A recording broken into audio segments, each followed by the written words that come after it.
Horário, né? Você sabe que esse curso aqui continua com esse recorde histórico de nunca ter passado a hora.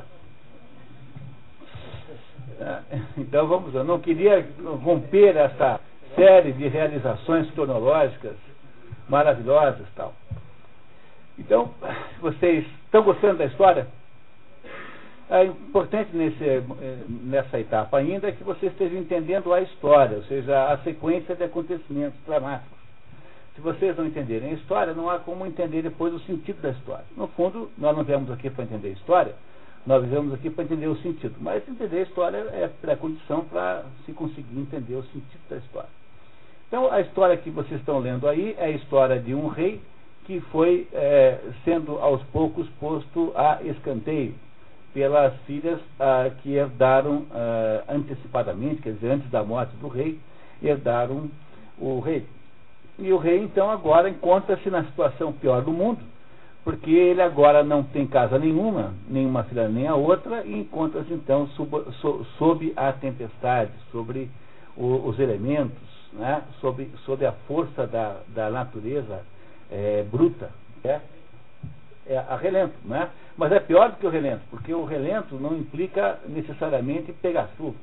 E aqui ele está agora sob a tempestade na natureza. A tempestade divide a obra em duas, tem um papel extraordinário de separação dos dois pedaços da história, e é belíssimamente bem descrita, é uma das melhores e mais angustiantes partes do livro. E agora, então, começamos a história. Estamos onde Maria Lúcia foi a última. Quer continuar a ler? Mas pode um pouquinho, vamos lá. Ato 3. Acho que está desligado. Aí. Agora deu. No descampado, a tempestade cai com trovões e relâmpagos. Quente vagueia na charneca e encontra um cavalheiro que se apresenta como um homem com o espírito do tempo, perturbado. Um cavalheiro lá daqueles que dava com Urias, dizendo que ele é alguém que tem o espírito do tempo, perturbado. Esse cavalheiro lhe fala do Lear que caminha sem destino com o bobo. Onde está o rei? Pergunta Quente. Lutando com o furor dos elementos. Ordena aos ventos que atirem a terra dentro do mar ou cubram o continente com ondas gigantescas, para que as coisas mudem ou deixem de existir.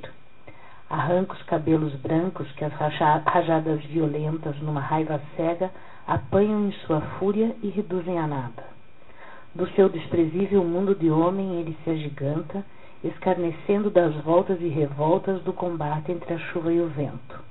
Numa noite assim, quando a ursa esfaimada, que amamentou os filhotes, prefere não sair da toca, e o leão e o lobo, com o estômago roído pela fome, preferem conservar o pelo seco, ele corre com a cabeça descoberta, invocando o fim do mundo. O rei já dá nítidas sinais, né, de que está enlouquecendo. Não é isso? Então o rei está lá gritando aos elementos no meio da chuva. Obrigado, Maria Lúcia. Tá, por gentileza. Clara, por favor. Quente diz ao cavalheiro que há crescente desentendimento, ainda dissimulado, entre os senhores de Albânia e Cornualha, e que espiões do rei da França recolhem informações do reino, de modo que um exército francês já havia penetrado neste reino estraçalhado. Quente manda este homem a Dover para se encontrar com os invasores e lhes dar notícias dos acontecimentos em torno do rei. Entrega a ele um anel que pede mostrar a Cordélia, como prova botou um azinho ali. Como prova da origem da mensagem. Saem procurando o rei. Então, só para entender isso, né? O Quente encontra lá um cavaleiro e diz que para mandar, ele sabe que o Quente sabe sempre alguma coisa que os outros não sabem. E ele manda então esse cavaleiro avisar para as tropas francesas que o rei havia sido expulso para as filhas, né? E mandou o anel dele para que a Cordélia, que é a rainha da França agora, saiba que foi ele, Quente, quem mandou a notícia. Tá? Continue, por favor. A tempestade não arrefece. Lear e o bobo andam a esmo. Lear discursa aos elementos. O séquito de Lear reduziu-se ao bobo. Tá? O séquito de Lear reduziu-se apenas ao bobo. Sopra, vento, até arrebentar tuas bochechas. Ruge, sopra. Cataratas e trombas do céu jorrem torrentes até fazer submergir os campanários e afogar os galos de suas torres. Relâmpagos de enxofre, mais rápidos que o pensamento, precursores dos raios que estraçalham o carvalho, queimem minha cabeça branca. E tu, trovão que abala o universo, achata para sempre a grossa redondez do mundo. Quebra os moldes da natureza e destrói de uma vez por todas as sementes que geram a humanidade ingrata. O bobo insiste em que o rei volte ao castelo. Entra, titio bonzinho, e pede a bênção a tuas filhas. Esta noite não tem pena nem de bobos nem de sábios. Lear continua. Arrota as tuas entranhas, vomita fogo, alaga a chuva. A chuva, o vento, o trovão e o fogo não são minhas filhas. Elementos eu não os acuso de ingratidão. Nunca lhes dei reinos ou chamei de filhos. Nunca me deveram obediência alguma. Portanto, podem despejar sobre mim o horror do seu arbítrio. Olhem, aqui estou eu, seu escravo, um pobre velho, débil, doente e desprezado. Mas continuo a chamá-los de cúmplices subservientes que se uniram a minhas duas desgraçadas filhas para lançar os batalhões do céu contra esta cabeça tão velha e tão branca. É revoltante. Se vocês conseguirem pegar o filme com o Laurence Olivier fazendo o papel de Lear, filme preto e branco, antigo, vocês irão ver uma das melhores e mais comoventes interpretações dessa personagem. No meio da charneca, completamente destruído, vagando a esmo e gritando insanidades, como está aqui agora, nesse momento, o rei. Muito obrigado, Fih. Oi. É isso mesmo, tá? Isso acontece o tempo todo. E a gente precisa entender que isso em Shakespeare é comum. Shakespeare fazia peças assim com uma certa visão de pressa, porque tem que botar no teatro logo. Então é muito comum você encontrar certas contradições, que não são contradições graves, porque nunca são contradições lógicas, no sentido de serem trombadas lógicas. São, digamos, é mais ou menos como você assistir um filme sobre o Império Romano e você de repente percebe que tem lá um soldado de relógio. Entendeu? Compreendeu? Às vezes escapa uma coisa dessa. Então é esse tipo de coisa que acontece às vezes com Shakespeare. Ele não liga muito, porque afinal de contas, né, ele está falando para o público de 1600. Ele não dá muita importância a isso, mas de vez em quando escapa. Mas nós vamos perdoar isso, afinal de contas, um Shakespeare perdoa-se quase tudo, né? Tá? Não será isso que irá empanar a obra. Então, nunca esqueço quando vocês se deparam com uma coisa assim, nunca esqueço a Catedral de Chartres, na França, há uma igreja, uma catedral chamada Chartres, que tem uma torre diferente da outra. E a sua beleza justamente está na sua assimetria. Né? Da sua assimetria. Além do mais, eu já dei a vocês uma definição de beleza aqui, com muita utilidade para a vida. A beleza é tudo aquilo que envelhece bem. Então, se as peças de Shakespeare estão melhores com o tempo, é porque elas são belas em si, independente dos pequenos problemas que possam ter. Né? Então, de vez em quando tem esse probleminha aí. Continuamos, por gentileza, então. Professor. Quem te encontra dupla exclama: salve, Senhor, estás aqui? Mesmo os seres que amam a noite não amam noites como esta. Diz também que a natureza humana não pode suportar essa aflição e esse horror. Em resposta, o rei Lear diz esperar que os deuses poderosos que desencadeiam esse cataclisma sobre nossas cabeças descubram afinal seus inimigos.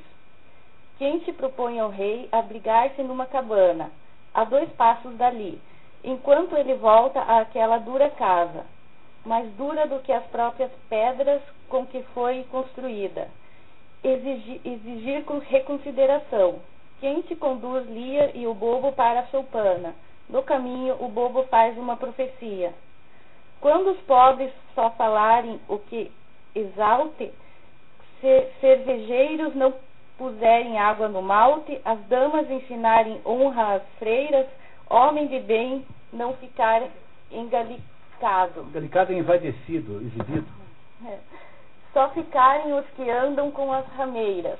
Não houver cavaleiro endividado, nem escudeiro vivendo na miséria. Todo o processo for bem processado, não existir intriga deletéria, nem amigos do alheio no mercado. Avarentos contarem o dinheiro à luz do dia, decaídas e devassos não estiverem no mais alto grau da hierarquia. Aí este reino de Albion vai ser só o que é bom. Será esse o tempo que em viver verá, em que para andar os pés se usará. Merlino fará esta profecia um dia, pois eu vivo antes do seu tempo. Então, olha só, ele está dizendo assim, que Albion é Inglaterra, né? Albion é Inglaterra. Está dizendo que no dia em que, né, tudo isso acontecer, então a Inglaterra será salva. No fundo, ele está fazendo aqui uma crítica ao seu tempo, ele quer que o público reaja, né, reaja a isso com uma provocação. Quem é que é Merlino? Merlino é esse Merlin do ciclo arturiano. Lembra do Merlin? Todo mundo viu, a espada era lei, né? Então tinha lá o Merlin, que é aquele mago do ciclo arturiano, que é do século X. Ele está escrevendo esse negócio em 1600, falando de uma sociedade que acontece no ano 600, 700 a.C. E está dizendo, portanto, que quem vai falar isso é o Merlin, que virá dali a 1600 anos, mas antes dele, agora no ano de 1600. Então ele põe na boca do Merlin essa profecia, o bobo, né? Dizendo que a Inglaterra só irá dar certo na hora em que essas coisas todas mudarem, ou seja, que melhorar a moral do país, que anda muito mal. A pérfida Albion é uma expressão de Shakespeare, né? Para a Inglaterra, né? Chamar a Inglaterra de pérfida Albion é uma expressão inventada por Shakespeare. Aliás, nenhum outro autor gerou tantas expressões que passaram a fazer parte do imaginário coletivo quanto Shakespeare. Hamlet deve ter gerado umas 20, essa aqui gerou umas 7, 8, 10, enfim, deve ter aí centenas de expressões que foram cunhadas por Shakespeare e que passaram a ser usadas hoje em dia sem que as pessoas lembrem da sua origem. Como, por exemplo, chamar a Inglaterra de pérfida Albion. É o Shakespeare que inventou esse apelido para a Inglaterra. Pode continuar, por favor. Cena 3. No castelo, Gloucester e Edmundo conversam. O velho nobre, pedindo sigilo, conta ao filho bastardo ter sido proibido pelo duque e duquesa de Cornualha de ajudar Lear e ter recebido carta reportando que as ofensas que o rei agora sofre serão vingadas plenamente. Quem vocês votariam para ser o autor da carta? Quem é que tem aí nessa história potencial para mandar essa carta para o Gloucester? O Kent. Quem deve ter mandado a carta é o Kent. É a única pessoa possível. O Kent teria mandado essa carta. O conde diz que vai ajudar o rei secretamente. O rei, meu velho senhor, deve ser socorrido a qualquer custo. Coisas estranhas vão acontecer. Quando o pai sai, Edmundo decide denunciá-lo, revelando o conteúdo da carta. Este serviço merece recompensa e deve me fazer ganhar o que meu pai perder. Isto é, tu que tem, a sua queda é para o meu bem. Veja que canalha, né? Agora ele já deu conta do irmão. Agora ele não quer mais, o irmão já é dado como liquidado. Agora ele quer ficar com o título e com as terras do pai, né? O Edmundo. É isso que ele quer fazer agora. Muito obrigado, tá? Por favor.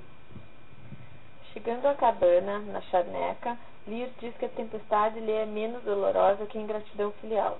De dentro da cabana, escapa a voz do pobre Tom. Braça e meia, pobre Tom. Começa um diálogo. Fujam, o demônio impuro está atrás de mim. Os ventos sopram pelos ramos pontiagudos do pinheiro. Vai para tua cama fria te esquentar. Isso tudo são expressões sem sentido que o Edgar, né, o pobre Tom, está dizendo para parecer louco. Está nu, seminu, falando coisas insanas. Também deste tudo a tuas filhas? É por isso que te encontras no estado? Quem dá alguma coisa ao pobre Tom? O desgraçado demônio me fez atravessar o fogo e as chamas, torrentes e redemoinhos, pântanos e areias movediças, colocou facas sobre o meu travesseiro, laços de forca em meu caminho, veneno de rato em minha sopa, e encheu meu coração de tanto orgulho que me achei capaz de montar um cavalo baio e atravessar a trote uma ponte com apenas 4 dedos de largura, perseguindo minha própria sombra como se fosse um traidor. Deus que conserve teus 5 juízos. Tom está com frio. Oh, Dade Dodu, Deus te proteja dos furacões, dos astros malfazejos e das pestilências. Uma caridade para o próprio Tom, atormentado pelo espírito do mal. Se eu pudesse pegá-lo agora aqui, ou então ali, depois ali, e ali, e ali. As filhas dele o reduziram a esse estado? Não pudesse salvar coisa nenhuma? Lhes entregaste tudo? Lear quer saber quem é aquele homem esquálido e seminu. Um servidor de coração e espírito orgulhosos, que ondulava os cabelos, punha as luvas no chapéu, atendia aos desejos lascivos do coração de minha senhora, realizando com ela o que se faz nas trevas. Minhas juras eram tantas quanto minhas palavras, e as descumpria todas à luz clara do céu. Eu era alguém que dormia pensando em projetos de luxúria e acordava para realizá-los. Amava profundamente o vinho e com ternura os dados. Quantas mulheres, eu superava um turco.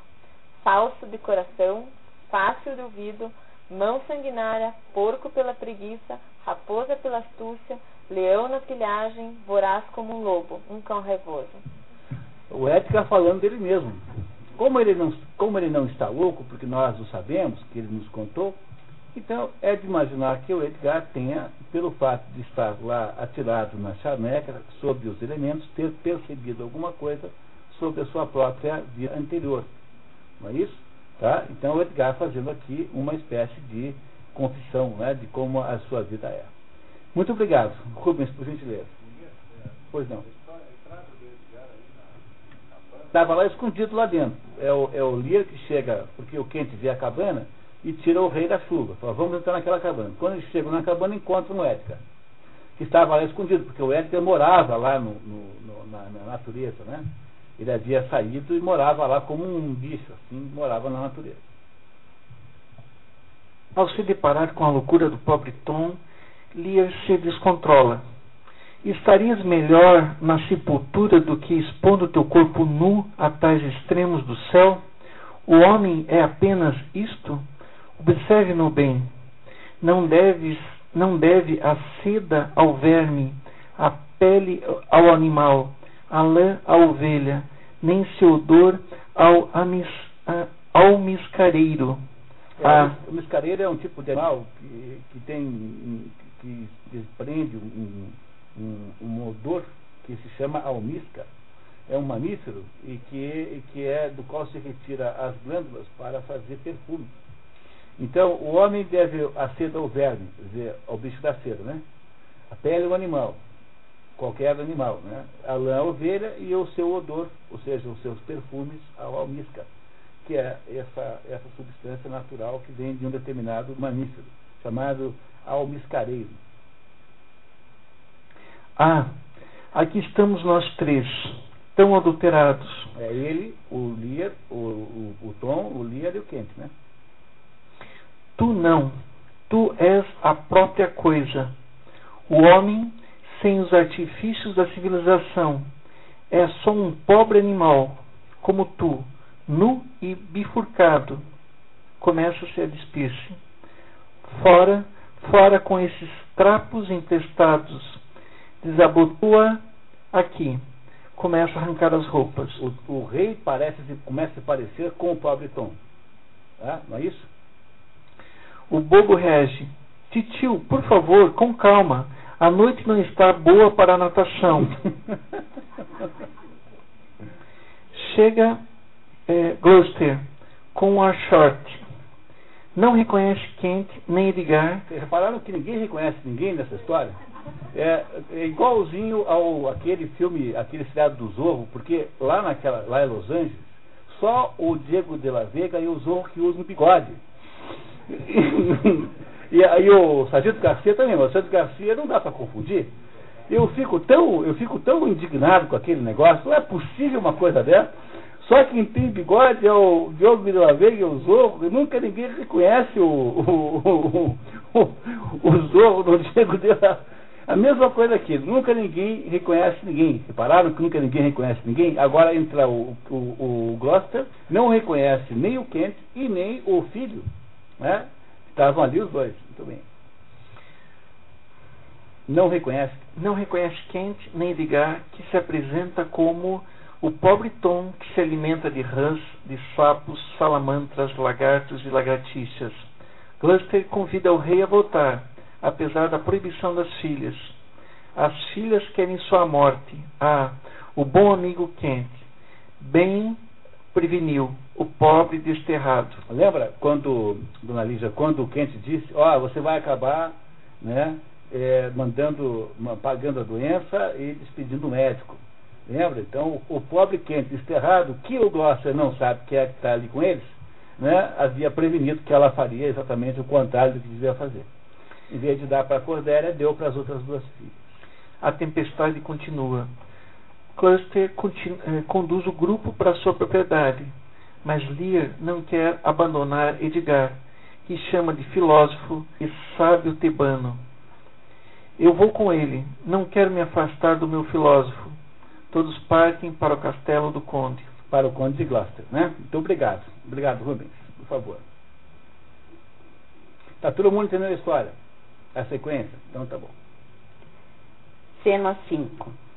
Em um aposento do castelo do conde, Edmundo envenena Cornualha contra Gloucester, Filho, pai dele, pô. que o duque agora classifica de ser detestável. Hipocritamente, Edmundo mostra a carta dizendo: se o que contém este papel é verdadeiro, o senhor tem nas mãos um assunto muito grave, e jura lealdade a Cornualha, por mais doloroso que este conflito seja para o meu sangue. Cornualha diz que Edmundo encontrará nele um pai mais amoroso. Não há nenhuma personagem em Shakespeare, nenhuma tão vil, tão baixo, tão absolutamente canalha quanto esse Edmundo. Esse Edmundo é o arrematado canalha, digamos assim. Ele é a pior personagem de todas as personagens más que Shakespeare inventou. Esse é o pior de todos. Então, algum mérito deve ter, né? Mas não é muito grande, não. Tá? Pode continuar. Cena 6. Kent, Gloucester, Edgar, Lear e o Bobo chegam a uma granja perto do castelo, onde ficariam escondidos. Depois que o conde sai para tomar providências, o Bobo interroga Lear. Por favor, titio, me diz, um louco é um nobre ou um plebeu? Um rei. Não é não, é um plebeu que tem um filho nobre, pois é um plebeu louco quem faz o filho mais nobre do que ele. Que é o que fez o Lear. Lear delira e organiza um tribunal para julgar as filhas, atribuindo papéis aos presentes. Kent conclui que o rei perdeu a razão. Gloucester volta com uma liteira dizendo que o rei deve partir com urgência para Dover. Se demorarem mais meia hora, a vida dele, a tua e de todos decididos a defendê-lo estarão irremediavelmente perdidas. Partem todos, menos Edgar. Muito obrigado. Tudo bem? Quem é que está na vez? Cena 7. Num aposento do castelo, Cornualha, Regana, Goneril e Edmundo confabulam sobre a pretensa traição de Gloucester. Mandam os servidores procurar o traidor, prometendo cruel vingança. A traição seria ele ter recebido aquela carta em que estaria escrito ali que haveria que o rei seria vingado. É isso que eles chamam de traição. Entra Oswaldo dizendo que Lear e mais 35 ou 36 de seus cavalheiros... Está errado que é cavaleiros, aí é cavaleiros, tá? Não são cavaleiros, são cavaleiros com L e sem H. Haviam partido para Dover, onde se gabam de ter amigos armados. Gloucester, trazido pelos empregados, ao chegar, lembra-os de que são seus hóspedes. Os servidores, sob ordens de Cornualha e Regana, o amarram numa cadeira. Regana puxa-lhe a barba, uma barba tão branca e tamanho traidor. Interrogado, Gloucester explica porque havia mandado o rei a Dover. Porque eu não queira ver as tuas... Queria, tá? Porque eu não queria ver as tuas unhas cruéis arrancarem os olhos do pobre velho, nem ver tua feroz irmã cravar os dentes de chacal em tua carne ungida. Como uma tempestade, como aquela que sua cabeça nua suportou na noite negra como o inferno. o mar ter-se-ia levantado e apagado o fogo das estrelas. Ele, porém, o grande coração envelhecido, aumentava com suas lágrimas a chuva que caía.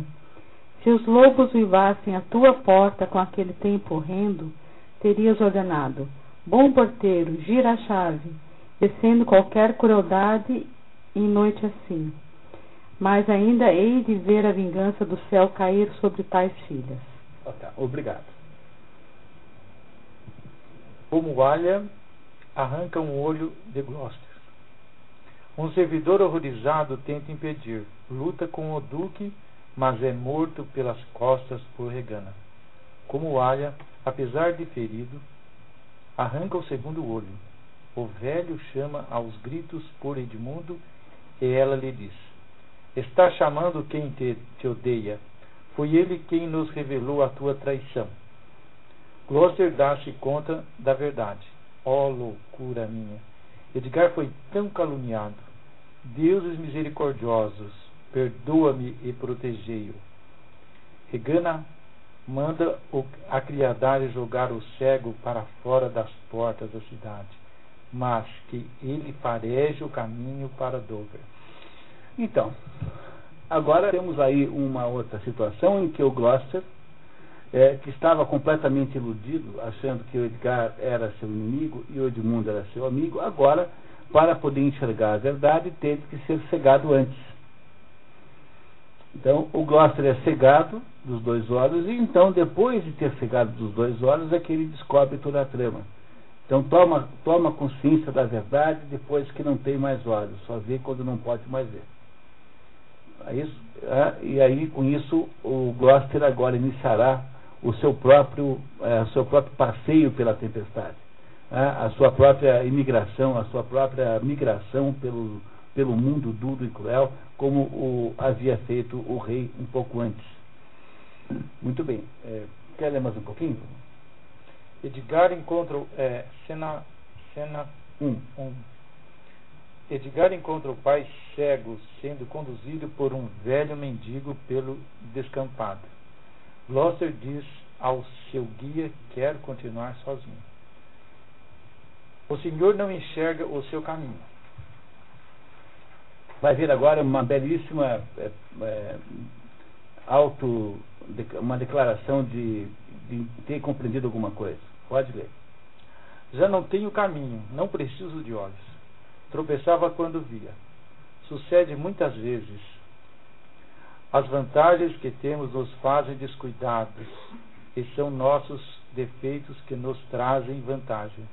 Ó, caro filho Edgar, vítima do ódio de teu pai enganado, se eu pudesse viver para te ver com meu tato, juraria ter recuperado meus olhos.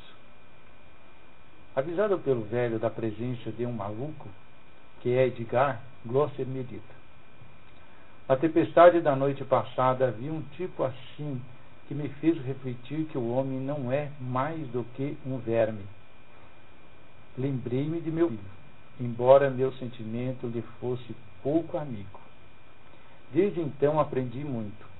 Somos para os deuses o que as moscas são para os meninos.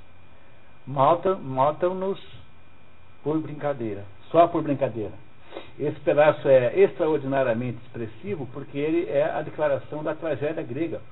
Para a tragédia grega, a vida humana é isso mesmo. Nós somos aí moscas que os deuses brincam então em nos matar só porque querem se divertir e fazer pequenos jogos lá no Olimpo.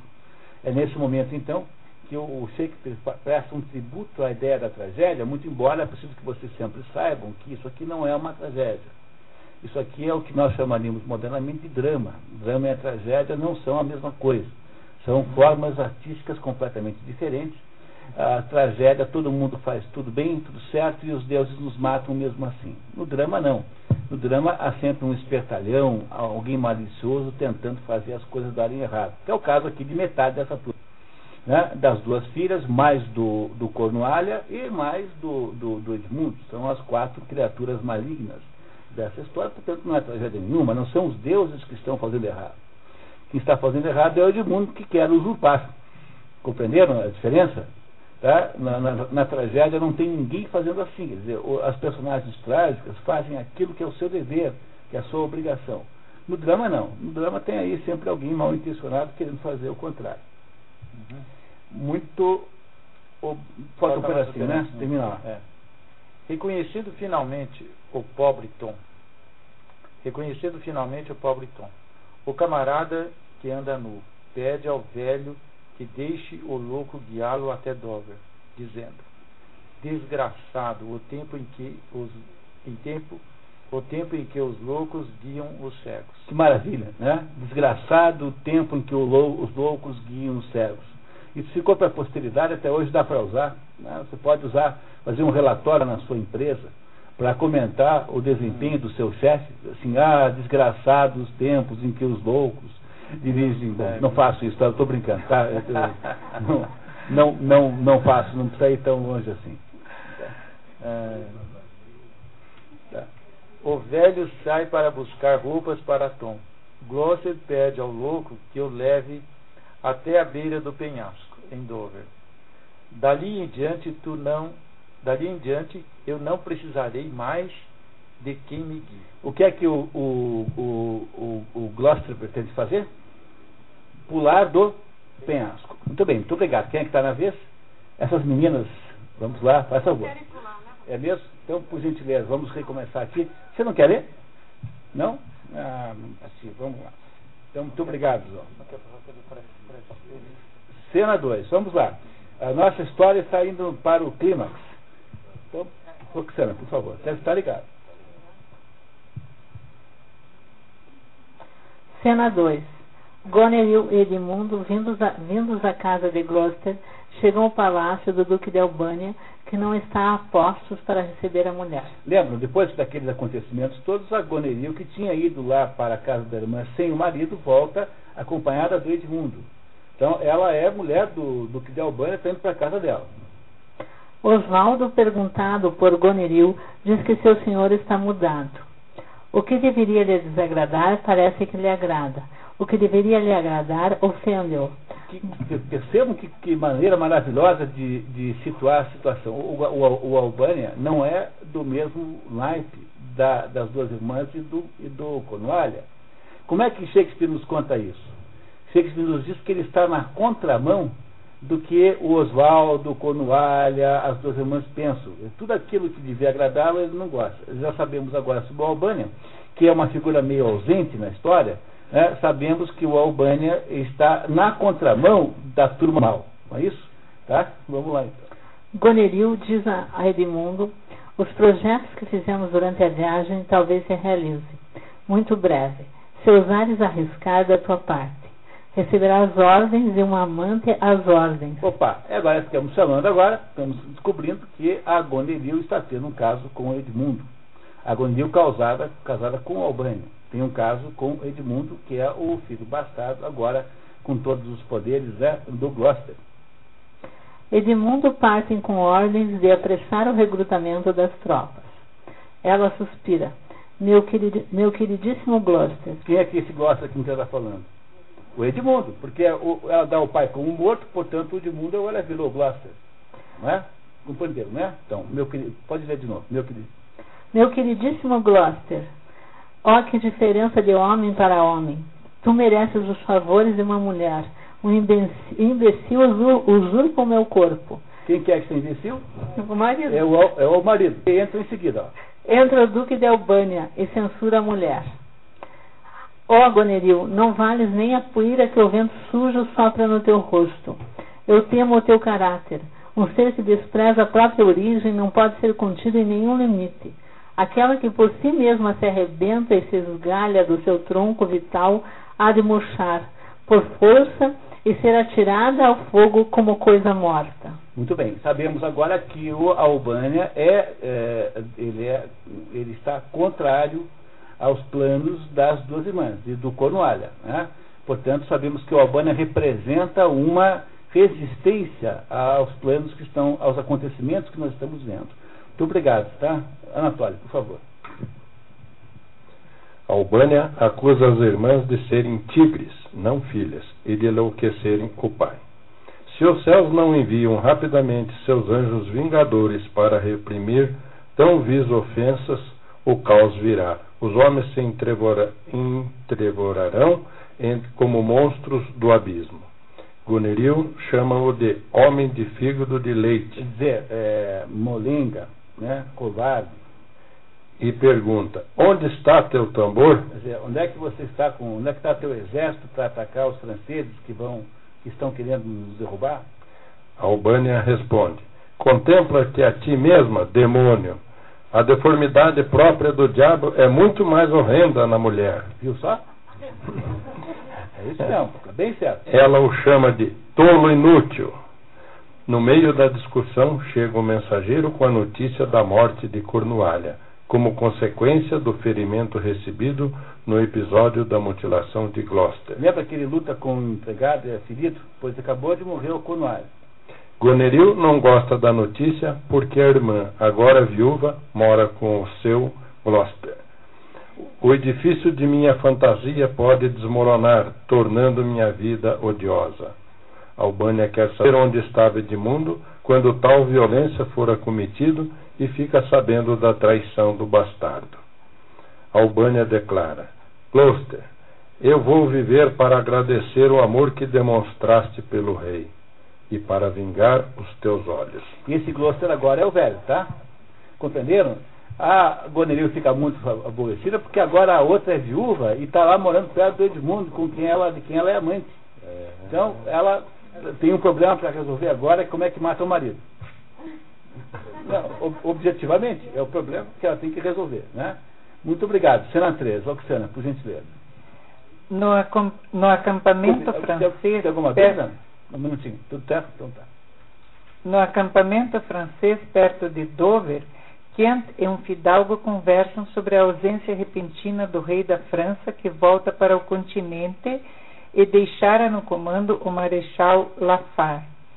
Kent fica sabendo que as cartas que Cordélia recebera relatando a desgraça de Lear a haviam levado às lágrimas. Cartas que Kent havia escrito, né? Todos lembram.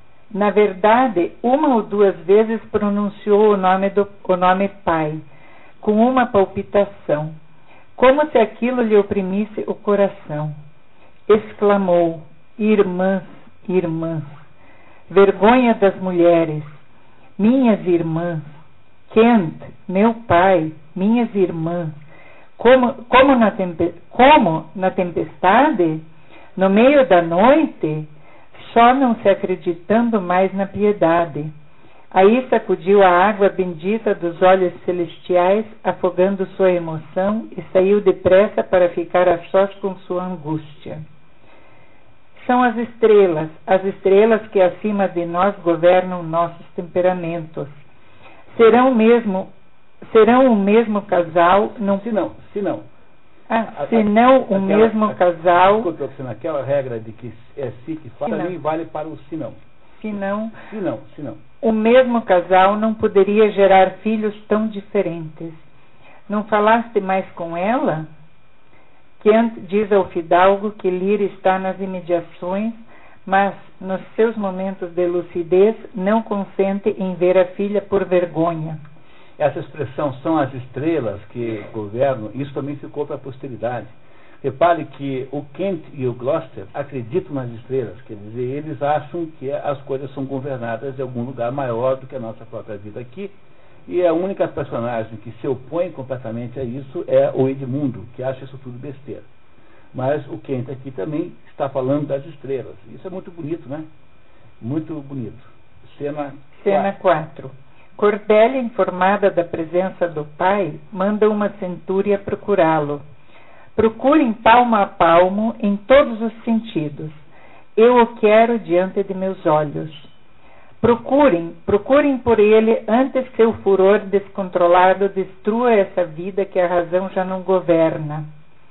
Cordélia recebe a notícia da aproximação das tropas britânicas e reage. Estamos preparados para enfrentá-las.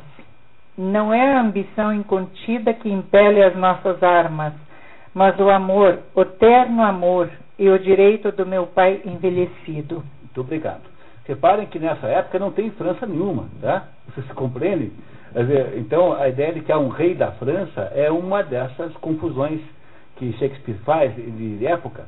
Não tem França nenhuma nessa época. A França, o Carlos Magno foi coroado rei dos francos em 800 depois de Cristo, 1400, 1600 anos depois disso. E ainda assim, se a gente achar que a França é o reino dos francos, né, como atribuindo à França essa data de fundação. Então, isso tudo é um pouco confuso, vocês compreendem, sabem por quê. Mas sabem que agora está se aproximando o clímax da história, que vai ser a luta entre as tropas lideradas pelo rei de França, né, com essa ressalva, e as tropas conjuntas das duas irmãs com os dois cunhados contra e o rei associado à França, né? Não é isso? Então vamos ver o que acontece. Por favor, quer ler, por gentileza? Em um aposento do castelo de Gloucester, Regana pergunta a Osvaldo, que viera trazer uma carta de Goneril a Edmundo, se as tropas de Albânia já estavam em marcha. A Regana que ficou viúva, né? Tá, muito bem. O Osvaldo passa por lá para encontrar a irmã, mas a irmã para encontrar, o Edmundo, mas o Edmundo já estava lá no campo de batalha. Então encontra só a viúva. Muito bem. Osvaldo confirma: sim, senhora, mas com muita má vontade. Dos dois, vossa irmã é o melhor soldado. Quer dizer, a Goneril tem mais vontade de fazer guerra do que o Albânia. Isso que ele está dizendo, né? Que a mulher é o melhor soldado que o homem. Regana especula sobre o conteúdo da carta que ele portava para sua irmã. Te ficaria muito grata se me deixasses abrir essa carta. Sei que tua senhora não ama seu esposo. Na última vez que estive aqui, lançava ao nobre Edmundo expressões estranhas e olhares amorosos. Por fim, enfatiza: meu marido morreu, Edmundo e eu já nos entendemos. Viu como a outra sabia o que estava falando? Estava pensando? Isso demorou 15 minutos para acontecer. Tá, muito bem. Ele serve mais a minha mão do que a da tua senhora. Regana bota prêmio pela cabeça do velho Gloucester. Ela se arrepende de ter deixado com vida e agora manda dar, diz que quem trouxer a cabeça ganha lá um dinheiro. Muito obrigado. Pode ler. Pode ler? Cena 6. Aqui é num campo, né? Num campo perto. Tem um errinho ali, ó. É um campo. Num campo perto de Dover, Gloucester é conduzido por Edgar, que o engana dizendo estarem subindo na direção da borda do penhasco. Um despenhadeiro horrível. Escuta, não estás ouvindo o mar? Como o pai responde, não, Edgar esclarece.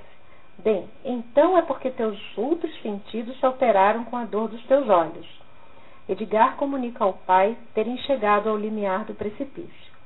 Não quero olhar mais, senão me dá vertigem.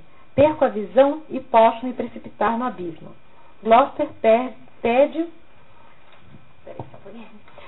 para ser colocado na borda e diz: ó deuses todo-poderosos, renuncio a este mundo e sob os vossos olhos me despojo, resignadamente de toda a minha aflição. Despede-se do louco, salta para a frente e cai da altura do próprio corpo. Alguns minutos depois, Edgar, fingindo ser outra pessoa, pergunta-lhe quem ele é. Quem é ele e comenta a incrível queda que ele teria acabado de sofrer. Ok, muito obrigado. Tá?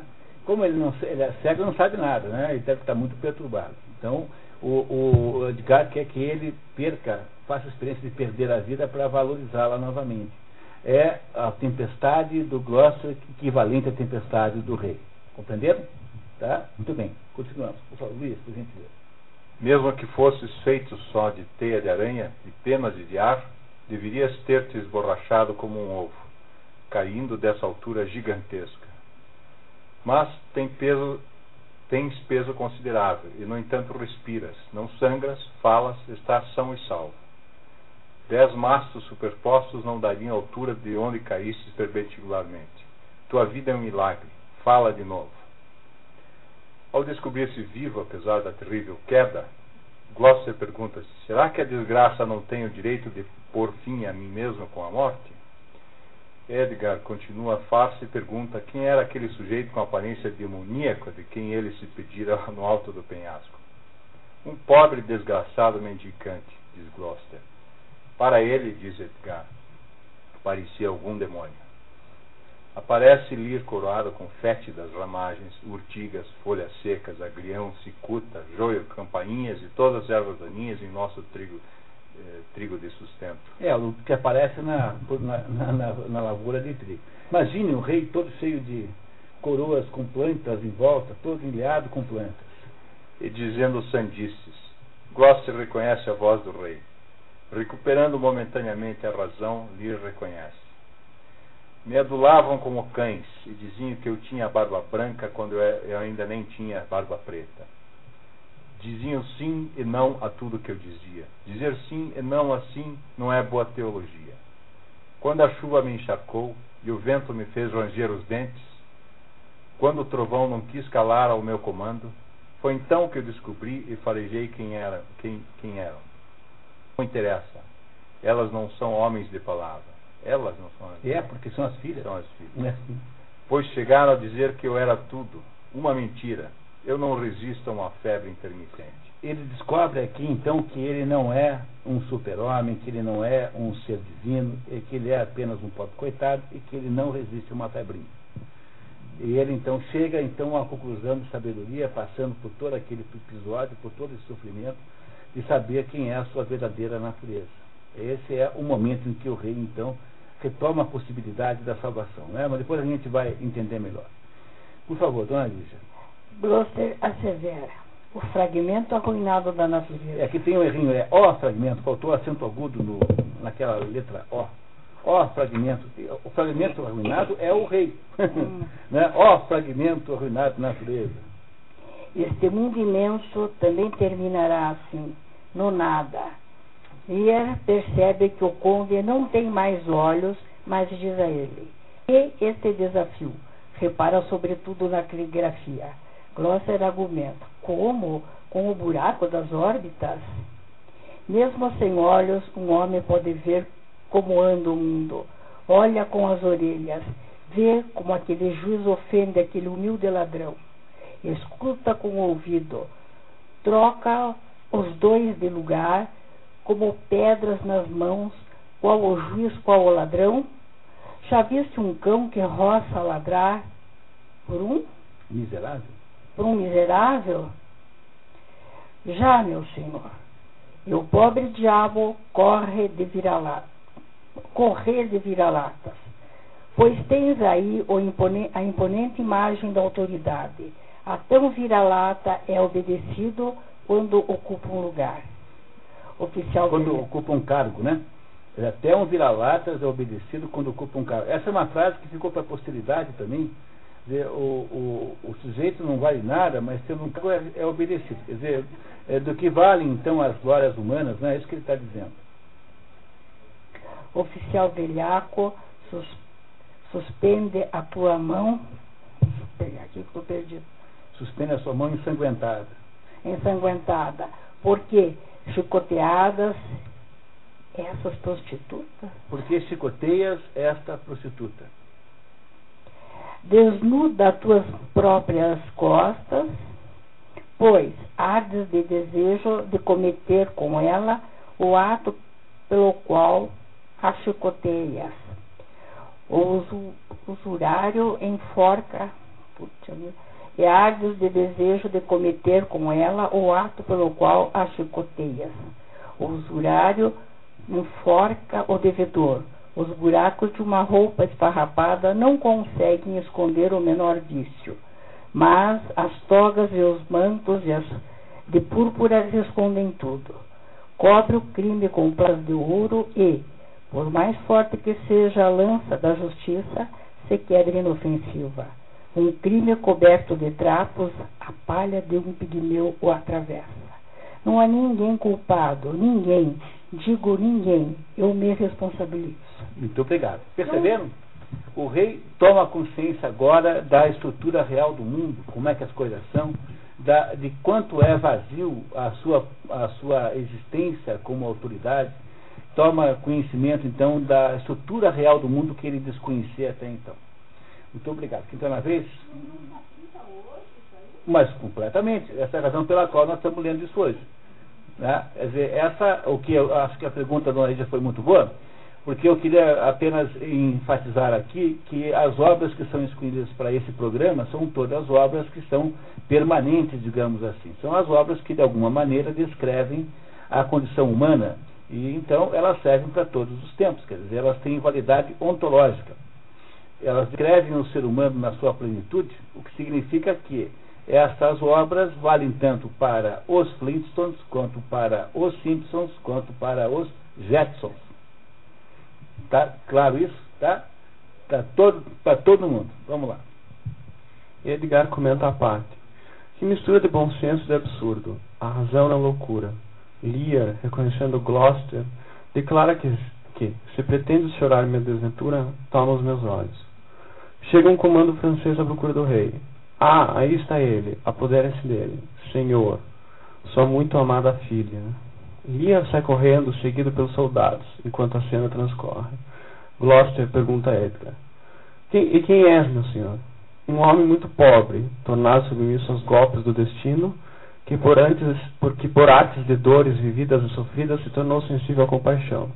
Dá-me tua mão, eu te conduzirei a algum abrigo. Olha que extraordinário. Um homem muito pobre, tornado submisso aos golpes do destino, que por artes e dores vividas e sofridas se tornou sensível à compaixão. O Edgar também passou por um processo de depuração da tempestade. E o Edgar agora está modificado, terrivelmente modificado. Vamos lá. Entra Oswaldo, vê o velho senhor de Gloucester com um louco e exclama: eis a cabeça a prêmio, que sorte a minha! E toma a posição de ataque. Edgar interpõe-se entre ele e o pai e mata Oswaldo, que, agonizante, pede-lhe, sem saber quem é, que entregue as cartas que portava para Edmundo. Edgar lê as cartas em que Goneril instrui Edmundo para matar seu marido, porque tudo estará perdido se ele voltar vencedor. Serei então prisioneira e o seu leito minha prisão. Edgar sabe que tem de mostrar a carta ao Duque de Albânia. Então agora, como é de se esperar, a Goneril resolveu matar o marido. Como é a maneira melhor de fazer isso? Na luta. Né? Ela acaba sendo lá, sem querer, morto lá pelo fogo amigo, ou pela paramiga, né? Na época, né? Alguma coisa assim. Porque se o marido voltar vitorioso da guerra, né, ela ficará prisioneira ao leito dele. Isso ela não quer, porque ela quer ficar com o Edmundo. Portanto, tem que matar o marido para poder concorrer com a irmã. Não é isso? Muito obrigado, então. Tá? Vamos lá. Cena 7. No acampamento francês, Kent relata os fatos a Cordélia, mas pede a ela que sua identidade não seja revelada até que o tempo e eu julguemos conveniente. O rei, resgatado e atendido, dorme. Cordélia pede aos deuses que restabeleçam a harmonia na cabeça delirante deste pai transformado em criança. Ao som de música, Lear desperta e diz: fizeste muito mal em me tirar da tumba. Eis-me alma beatificada, mas eu estou no inferno, amarrado a uma roda de fogo, e as minhas próprias lágrimas escaldam como se fossem chumbo derretido. Senhor, me reconhecem? És um espírito, eu sei. Quando morreste? Reconhece a filha que está em lágrimas. Tuas lágrimas são úmidas. Sim, são mesmo. Não chores, por favor. Tens veneno para mim, eu bebo.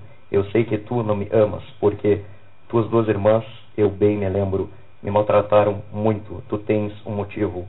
Elas não tinham. A batalha iminente, Kent me dito. Kent. E aqui eu jogo tudo, para o bem e para o mal. Esta batalha é um ponto, talvez meu ponto final. A expressão que se tem é que nós temos que ter dessa história nesse ponto é que o Kent, de alguma maneira, manipula os acontecimentos. Que o Kent é que manda as cartas, o Kent é que esteve na mão do Kent a possibilidade de fazer com que as coisas tivessem tomado o rumo que tivessem. Essa é a mensagem que o autor está nos dizendo. E vamos então aqui para o último ato, que é o final da história, em que tudo então se resolve. Então, quem é que está na vez, por favor? Ato 5, cena 1. Num descampado, perto do acampamento britânico em Dover, conversam Edmundo e Regan. Há um fidalgo. Pergunte ao duque se permanece em seu último propósito ou se alguma coisa o induziu a mudar de plano. O duque é o Albânia, né? Está cheio de hesitações e escrúpulos. Traga-nos sua resolução definitiva. Está o Edmundo desafiando o duque, que afinal é o chefe ali, que é o mais graduado de todos. Né? Alguma coisa aconteceu ao mensageiro de minha irmã. Esse é o Oswaldo, né? Nós sabemos que já era, né? Tá. É o que devemos recear, minha senhora. De modo que o Edmundo não recebeu as ordens, a carta, né, da Gonerill, mandando, pedindo que ele matasse o duque. Agora, amável senhor, bem sabe os favores com que pretendo cumulá-lo. Diga-me sinceramente, mas diga a pura verdade. É certo que ama minha irmã? Um amor respeitoso. Mas nunca seguiste o caminho de meu irmão e fosse com ela até o local proibido? Que maravilha, né? Beleza, né? Que maravilha de modo de falar as coisas mais, assim, digamos, cruentas. Tá? Pode continuar um pouquinho. Entram o duque de Albânia, Gonerill e os soldados. Ao ver Regânia, Albânia diz: Nossa amadíssima irmã, que prazer encontrá-la. Isso é ironia, né? Tá. Senhor, eis que eu soube, o rei já está ao lado da filha, com algumas outras pessoas a quem o rigor de nosso governo obrigou à revolta. Quando eu não posso ser honesto, eu não posso ser corajoso.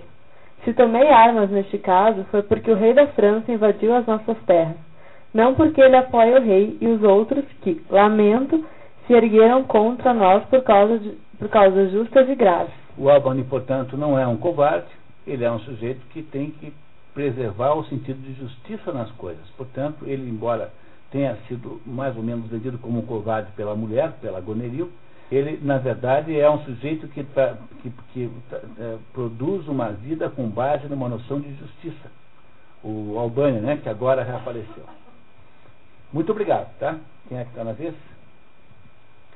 Saem para planejar a batalha, mas no caminho são interceptados por Edgar, que diz ao duque: Antes de começar a batalha, abra esta carta, que a fortuna te assista. Que carta é essa?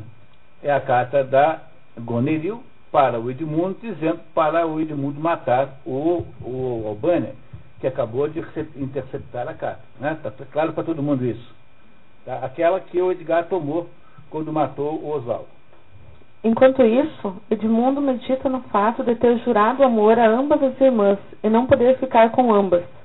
Imagina que Gonerill irá arrumar um modo de matar o marido e decide não perdoar Lia e Cordélia, no caso de os britânicos vencerem. Cena 2. A batalha é travada e os franceses perdem. Lia e Cordélia são feitos prisioneiros. Edgar propõe ao pai fugir. Ele se recusa e o filho lhe diz: O quê? Outra vez pensamentos sombrios?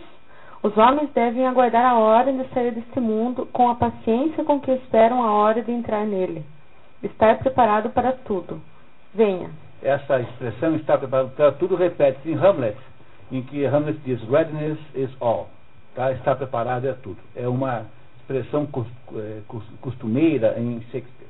Hamlet também diz isso. Vocês lembram, né? Em janeiro a gente viu. Pode continuar, por favor. Cena 3. No campo britânico, Edmundo entra triunfalmente, trazendo Lia e Cordélia, e manda isolar os prisioneiros até a definição do seu destino. Lia aceita o seu destino, dizendo que sobre tais sacrifícios os deuses espalham incenso. Muito obrigado. Agora vem um pedaço absolutamente magnífico, que é a Lia consolando a filha, né, sobre a possibilidade de os dois ficarem presos o resto da vida ou morrerem. Então, isso é absolutamente comovente e bonito. Para Cordélia: Vem, vamos para a prisão. Nós dois sozinhos cantaremos como pássaros na gaiola. Quando me pedires a bênção, eu me ajoelharei e te pedirei perdão. E assim viveremos, rezando e cantando, lembrando histórias antigas, rindo enquanto ouvimos os pobres vagabundos. Um pouquinho mais lento, senão você não vai dar o tom dramático. Tá. Pobres vagabundos. E assim viveremos, rezando e cantando. Assim viveremos, rezando e cantando, lembrando histórias antigas, rindo enquanto ouvimos os pobres vagabundos contarem as novidades sobre as borboletas douradas da corte. E também vamos conversar com eles, de quem perde e de quem ganha. de quem vai e de quem fica, e penetraremos o mistério das coisas como se fôssemos espiões de Deus. E entre os muros da prisão sobreviveremos às seitas e partidos dos poderosos, que sobem e descem como uma maré debaixo da lua. Quem faz poesia desse jeito é Fernando Pessoa. Muito parecido esse modo de fazer poesia do Fernando Pessoa, maravilhoso e magnífico. Pode continuar. Lia desafia. Enxuga os olhos. A peste há de lhes devorar a carne e os ossos antes que consigam nos fazer chorar. Antes nós os veremos perecer de fome. A pergunta que uma leitora tem que fazer é: fome do quê? Essa é a pergunta fundamental, né? Fome do que é que eles perecerão? Então fica no ar a pergunta, depois nós resolvemos. Muito obrigado. Quem é que está na vez? Após a saída dos prisioneiros que teriam de ser julgados segundo o processo legal, Edmundo entrega um bilhete a um capitão com instruções de executar à risca as ordens ali marcadas. O capitão sai para cumprir a diligência. Entram Albânia, Guenoriu, Regana e soldados. Edmundo diz a Albânia que resolveu isolar o rei e Cordélia para julgá-los no local e hora mais adequados, mas Albânia contesta a sua autoridade. Senhor, se me permite, nesta guerra, eu o considero apenas um subordinado, não um irmão. É exatamente esse o título com que desejamos agraciá-lo. Parece-me que deverias perguntar minha opinião antes de levares tão longe tuas palavras. Ele conduziu as nossas forças, assumiu minha autoridade e representou minha pessoa, o que desde logo lhe dá o direito de se levantar e de se dizer teu irmão. Modera o teu ardor. Aí a outra, né? Não está achando nada boa a conversa. Os seus méritos próprios o elevam mais do que o título que lhe dás. Investido por mim nos meus direitos, ele se iguala aos mais nobres. Isso só aconteceria se ele se casasse contigo. Às vezes, os engraçadinhos são excelentes profetas. Muito bem, agora estão aqui as duas brigando assintosamente pelo Edmundo. Tá? Muito obrigado. Por favor, Constância. Regana declara-se publicamente a Edmundo: General, dispõe de meus soldados, prisioneiros e patrimônio. Dispõe deles e de mim. Minhas muralhas são tuas. É ótimo isso, né? Que maravilha. Minhas muralhas são tuas. Não podia ter nada mais bem desenhado, mais bem feito do que isso. Que maravilha. Minhas muralhas são tuas. Que beleza. Goneril reage. Acha que vais usufruí-lo? As irmãs disputam escandalosamente Edmundo. O duque de Albânia intervém, chamando Edmundo de rapazol mestiço, e lhe dá voz de prisão por alta traição. Acusa Goneril, sua mulher, de serpente dourada e desafia a cunhada. Quanto à tua pretensão, amável irmã, me oponho a ela no interesse de minha mulher. Ela tem um contrato secreto com este senhor e eu, marido dela, impugno os teus proclamas. Se queres te casar, faz a mim a corte. Minha mulher já está comprometida. Isso é genial, pô. Vocês não acham isso fantástico? Olha, a minha mulher já casou com ele. Tem aqui uma carta e tal, então agora o que sobrou sou eu. Quer casar com alguém? Então pode me fazer a corte. Né? Percebe que o Albânia está ficando gigantesco? O Albânia subiu, está subindo. Continue, por favor. Albânia diz que vai desmascará-lo e propõe duelar com ele, se ninguém mais o fizer.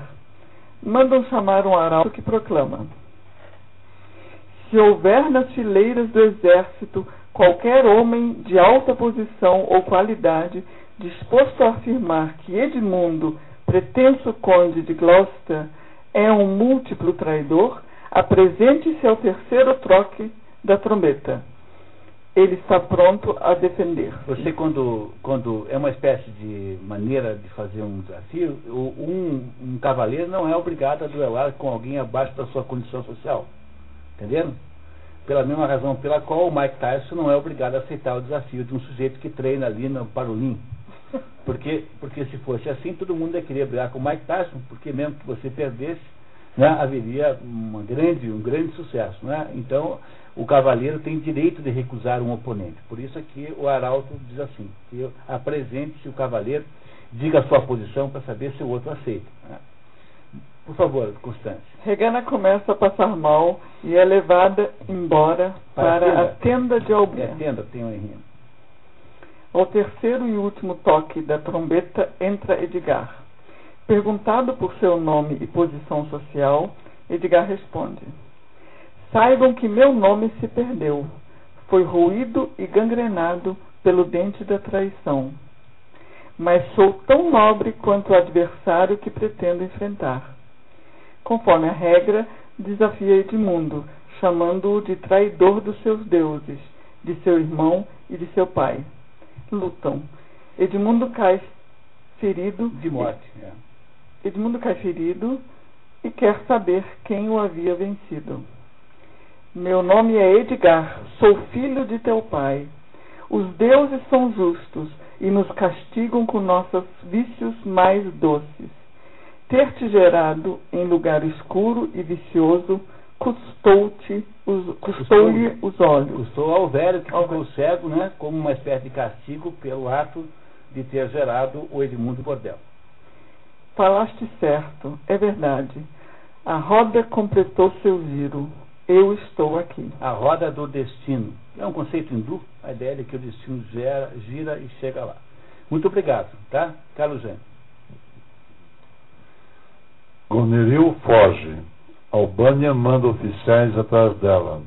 Enquanto Edgar explica a Albânia e ao agonizante Edmundo suas desventuras, chega um fidalgo anunciando a morte das duas mulheres. Goneril havia envenenado Regana e se suicidado com um punhal. Edmundo murmura: eu estava prometido a ambas. Agora nos casamos os três no mesmo instante. Que beleza, né? Que maravilha. Extraordinário. Entra quente para se despedir do rei. Edmundo balbucia que, afinal de contas, havia sido amado. Por causa dele, duas mulheres haviam morrido. Diz ansiar fazer alguma coisa de bom. Depressa mandem alguém ao castelo. Não percam tempo. Eu dei uma ordem. Escrevi, condenando à morte Cordélia e o rei. Corram enquanto é tempo. Edmundo é carregado pelos soldados. Entra o rei com o corpo de Cordélia nos braços. Uau, uau, uau, uau! Ó, vós sois homens de pedra! Tivesse eu vossos olhos e vossas línguas, eu os usaria de tal modo que faria estalar a abóbada do céu. Ela partiu para sempre. Eu sei quando alguém está morto e quando alguém tem vida. Ela está morta como terra. Dai-me um espelho. Se sua respiração embaçar ou ofuscar o vidro, então ainda tem vida. A peste caia sobre vós, assassinos, traidores todos. Eu podia tê-la salvo, agora ela foi embora para sempre. Cordélia, Cordélia, fica ainda um pouco. Ah, o que é que tu dizes? Sua voz foi sempre suave, meiga e baixa, uma coisa excelente na mulher. Matei o escravo que estava te enforcando. Ok, muito obrigado. Lear reconhece Kent. O mensageiro traz a notícia da morte de Edmundo. Albânia faz uma homenagem ao rei, que balbucia suas últimas palavras e morre. Abra os olhos, meu senhor. Não atormente sua alma. Deixemos que ele parta. Seria odiá-lo mantê-lo mais tempo na roda de tortura que é esse mundo. Partiu para sempre. É espantoso que tenha resistido assim. Viveu muito tempo além da própria vida. Levem-no daqui e vamos nos dedicar agora ao luto geral. Para quem te diga. Amigos de minha alma, junto governareis o Estado, sustentando, né? Sustento mesmo. Sustendo e recompondo o reino ensanguentado. Eu tenho uma viagem, senhor, pronta a missão. O meu rei me chama, não posso dizer não. Ao peso desses tempos, temos que obedecer, dizer o que devemos, não o que é bom dizer. O mais velho sofreu mais. Nós, jovens, garanto, jamais veremos tanto, nem viveremos tanto. Saem com marcha fúnebre. Gostaram da história? Não é uma história maravilhosa? Então agora a gente tem que descobrir o que é que ela significa. A história que vocês leram é uma história muito parecida com o tipo de história que Shakespeare aparece. Como eu disse no começo, um exemplo extraordinário da cosmologia de William Shakespeare. Ele pega fatos históricos e aquilo que se chama de anedota. Anedota tem um sentido moderno de piada, mas anedota não é uma piada. Anedota é um caso, um caso, assim, um episódio. Ele pega as anedotas e transforma isso tudo numa coisa extraordinária. E qual será que é o sentido dessa história? Quer dizer, o que no fundo nós devemos entender e que é aquilo que nós devemos guardar para sempre? Porque eu tenho certeza que vocês nunca mais esquecerão o Rei Lear. Né? Nenhuma das pessoas aqui presentes, a não ser que tenha dormido muito disfarçadamente e eu não tenha percebido, né? Nenhum de vocês irá jamais esquecer. Talvez o João aqui, que eu não consigo enxergar bem aqui desse ângulo, como está vendo, tá? Mas fora isso, né, eu tenho certeza que quem prestou atenção jamais esquecerá o Rei Lear. Agora, mais do que saber o enredo, né, da história, aquilo que sai no jornal, quando tem lá a previsão da novela da semana seguinte, é preciso entender o que é que significa essa história. E isso é a parte importante, no fundo desse nosso esforço, dessa tarde em torno do Rei Lear. Alguém tem uma ideia? Alguém quer tentar uma interpretação? Como é que começa a história? Qual é a primeira coisa que acontece na história?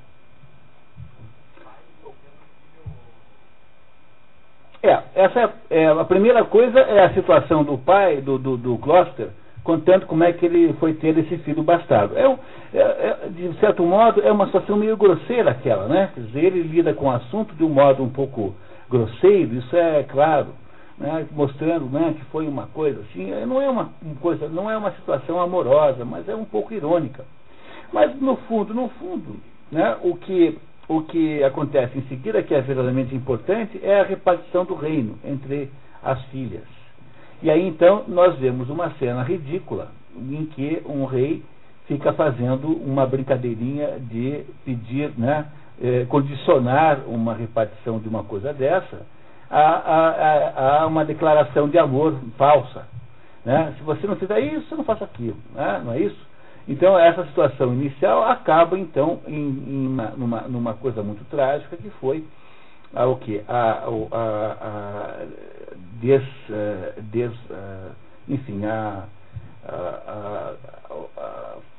expulsão, né, da família da Cordélia. Ela conseguiu ainda o marido porque o rei de França tinha capacidade de gostar dela, mas ela é deserdada e tirada do coração do pai. Esse fato é o fato em torno do qual todo o resto da história funciona. O que será que significa verdadeiramente isso?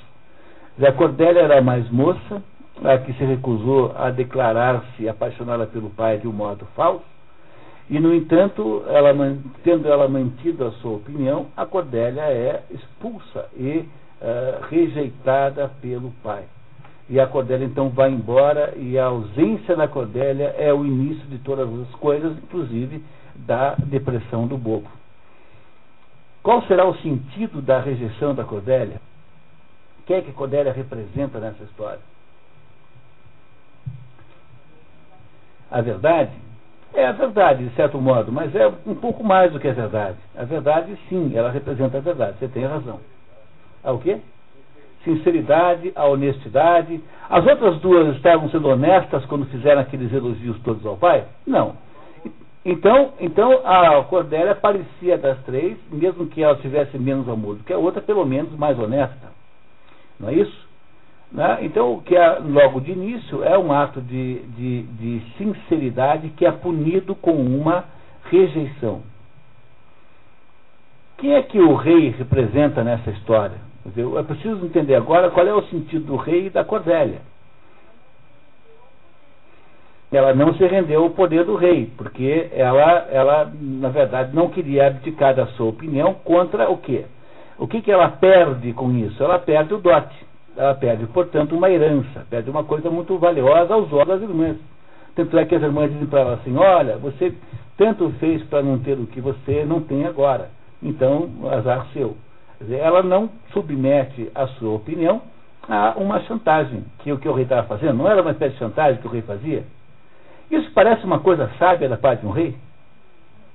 Não, né? Não parece uma coisa. A impressão que vocês têm sobre o Lear nesse primeiro momento é uma impressão positiva, uma impressão negativa. É uma impressão... não parece uma coisa muito inadequada que um rei faça uma coisa dessa, não parece uma coisa de criança, não é a criança que faz isso? Uma coisa imatura. Mas isso que pode ter acontecido, mas não é uma coisa bem feita, né? Não pareceu a vocês que isso foi bem feito? Que o rei parecia justo, equilibrado, sábio? Não, pareceu o contrário, que o rei era totalmente o contrário disso. No entanto, quem é que parece justo e sábio e honesto? Quem? Não. Vou ler a depois, agora no começo. A Cordélia. A Cordélia parece ser sábia e justa, enquanto que o rei parece ser imaturo, infantil e irresponsável. Parece infantil, não é isso? Mas havia alguém que o amava. Quem era?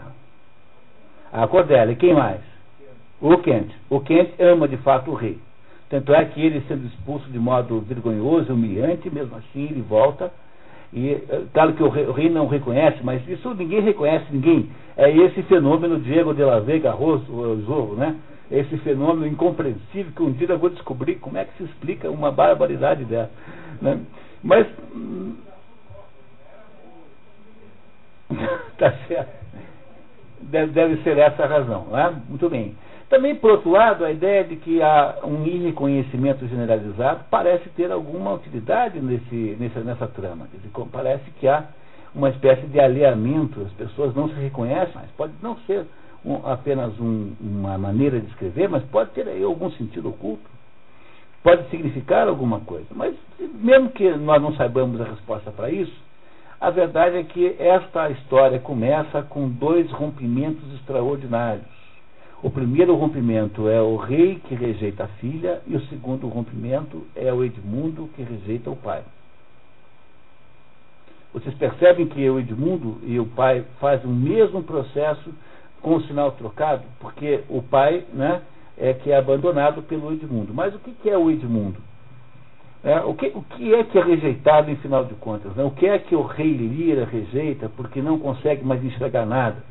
Um sujeito que está naquele grau de confusão existencial não enxerga o que a Cordélia significa e representa. Do mesmo modo, no fundo, o rei, ao fazer isso, de alguma maneira, se parece muito com o Edmundo rejeitando o pai. O Edmundo quem é? É o filho que não admite a possibilidade de não ser agraciado com a herança. Quer dizer, o que o Edmundo é? O Edmundo é o modelo absolutamente claro do homem caído, que não admite o fato de que não pode ter o céu.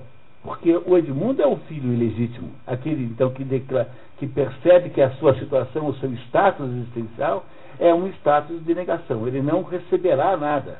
Quem receberá é o outro. Então a única maneira que tem do Edmundo conseguir receber alguma coisa é destruindo a legitimidade do outro.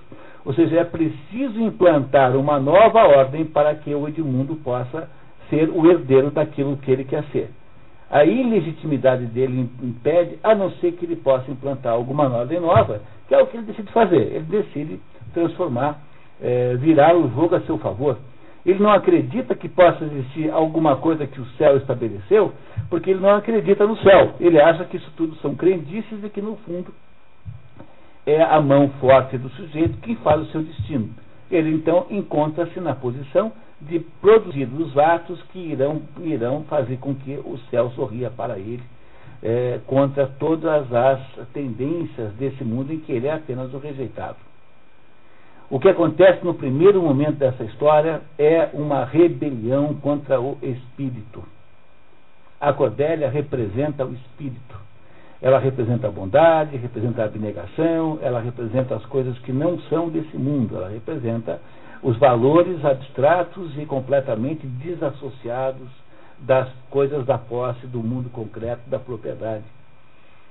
O rei, quando se revolta contra o espírito, ele representa simbolicamente a rebelião do homem contra o Criador, a rebelião do homem material contra o homem espiritual. No fundo, é a situação da queda, a situação bíblica da queda, com muita clareza. E essa rebeldia se manifesta tanto na trama principal, que é do rei Lear revoltando-se contra a filha, e rejeitando o espírito ao rejeitar a filha, como na subtrama, que é a trama menor, em que o Edmundo rejeita a condição de ilegitimidade e então precisa destruir aquela legitimidade para que a ilegitimidade torne-se legítima. Qual é o resultado concreto o resultado concreto prático desta rebelião? Tudo começa com uma rebelião. A rebelião macro, que é do rei contra o espírito, e a rebelião micro, que é a do Edmundo contra o seu pai. Qual é o resultado concreto disso? É o quê? O caos absoluto que se estabelece. Mas e quem é que vem governar o caos? Quem governa o caos são as duas filhas com o Cornualha, porque o Albany não governa o caos, porque o Albany desaparece. Repararam que ele some completamente da trama? Ele está ausente, ele não está presente no caos. O caos é organizado por essas duas e pelo Cornualha. Nós sabemos que esse caos existe porque nós sabemos aí pela trama que começaram a haver, por exemplo, rumores de que há desentendimento crescente entre os dois, ou seja, ali mesmo está crescendo uma espécie de disputa pelo poder, ali dentro, entre os próprios herdeiros, né, os dois casais herdeiros. Ao mesmo tempo em que o caos se estabelece, porque o caos é a situação normal na inexistência do espírito, quem é que é automaticamente expulso da situação? O Kent, a Cordélia e o Lear. Todos esses três são expulsos, o Lear um pouco depois, mas automaticamente quem é expulso? O Kent, a Cordélia e o Edgar. Todos os três vão embora. A Cordélia para a França, o Kent para algum lugar que depois, né, ele volta, e o Edgar vai para... O Edgar é o legítimo. Tá? Mas ele, de certo modo, está tão enganado sobre as razões pelas quais ele é legítimo, quanto está enganado o pai dele. E o Kent, então, o Edgar, então, vai para a natureza, nessa situação que o Shakespeare nos mostra. A natureza, no seu sentido de selvageria, é uma representação do mundo caótico em que você é lançado quando você sai do espírito, ou seja, você é jogado naquele mundo, e esse caos, então, que se manifesta ali, vai crescendo até chegar no seu ápice, na tempestade, que é uma espécie de clímax do caos. Esta tempestade no meio da obra é a tempestade que dissolve todas as coisas dentro da simbologia da simbologia tradicional. A água representa sempre o caos, entre outras coisas. Então você vê lá na Bíblia que no começo o Espírito de Deus pairava sobre as águas, quer dizer, a água representa a informidade, a falta de forma, tudo pode virar alguma coisa. Na água, no caos, quem é que pode dizer alguma coisa?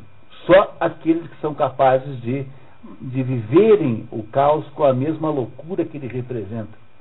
Quem é que é profeta no caos? É o bobo e o Edgar. O Edgar torna-se profeta porque consegue entender, deixa-se dominar pelo caos e consegue aos pouquinhos compreender alguma coisa. O bobo é o sujeito que tem o tom profético central. O bobo representa o coro, mas o bobo também é um profeta. O bobo está o tempo todo dizendo a verdade que ninguém está enxergando.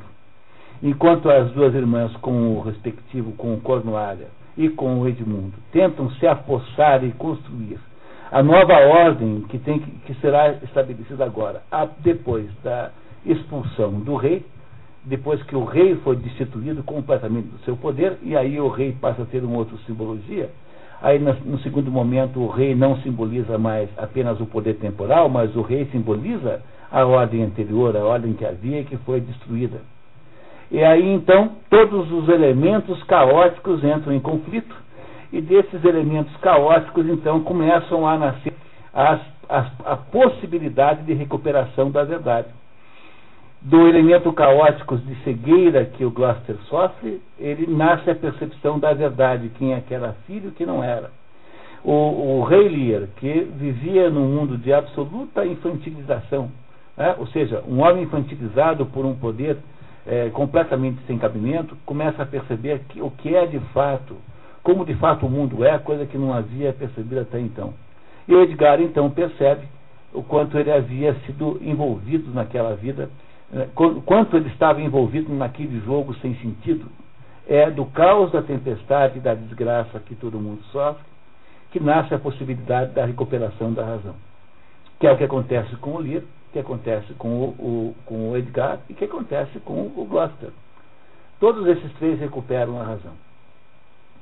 No entanto, o caos continua, e esse caos, então, se manifesta finalmente na própria... Vocês compreendem? É como se fosse uma travessia do Mar Vermelho às avessas. Compreenderam o que acontece na tempestade? É uma travessia do Mar Vermelho ao contrário. Se o Mar Vermelho você sai do caos para ir para a ordem, aqui nesse caso você sai da ordem e vai para o caos. Ou seja, é exatamente o contrário do que acontece no modelo do Mar Vermelho. Esse caos, então, engloba todas aquelas pessoas, e desse caos depois, mais tarde, quando elas conseguem, então, finalmente metabolizar aquilo tudo, nasce alguma possibilidade de recuperação da ordem. Porque a ordem só será recuperada se alguém perceber a ordem que havia sido abandonada antes. E aí, então, o caos se aprofunda extraordinariamente no episódio da guerra, que acaba, então, como consequência direta, com a morte de todos os outros. Todos eles morrem. Morre as duas irmãs, morre o Cornwallis, já havia morrido antes da guerra, né? Morreu naquela luta na hora de cegarem o Gloucester. E morre o Edgar, perdão, o Edmundo. Quem é que renasce no final dessa história com a possibilidade de reimplantar a ordem? É o Albany.